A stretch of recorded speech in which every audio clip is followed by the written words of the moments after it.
You're sitting in front of food and you feel absolutely nothing toward it. Not disgust, not excitement, just a hollow indifference. You eat because your body needs it. You finish. You feel exactly the same as before. And the frightening part isn't the food. It's that you genuinely can't remember the last time anything felt different. This is called anhedonia, the clinical loss of ability to feel pleasure in things that once brought it. Food, music, people, experiences. Nothing lands the way it should. It is not laziness. It is not ingratitude. It is your brain in a specific neurological state, and understanding it changes everything. Your brain runs on a reward chemical called dopamine.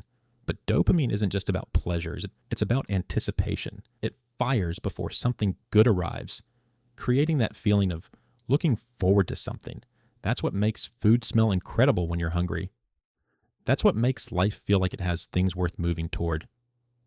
In anhedonia, that anticipation system goes quiet.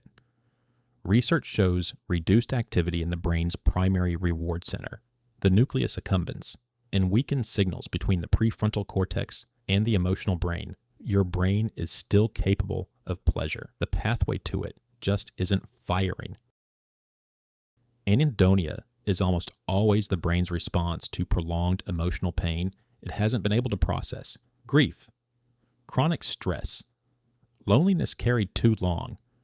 When the emotional system stays overwhelmed long enough, the brain does something protective. It turns the volume down on everything, not just the pain, everything, because it has no way to remove only the hurt, so it numbs the whole signal.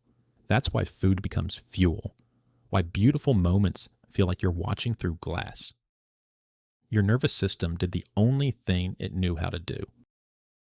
The research points to one consistent principle: action before motivation, not after. You don't wait until you feel like eating something you enjoy. You do it first and let the brain slowly relearn that reward still exists. One small thing that isn't purely survival, a walk, a song you used to love, one meal eaten somewhere different. You're not fixing everything. You're reminding your nervous system that pleasure is still possible. You don't know when the color started draining out. That's okay. What matters is that somewhere in the middle of a meal you didn't want, you noticed.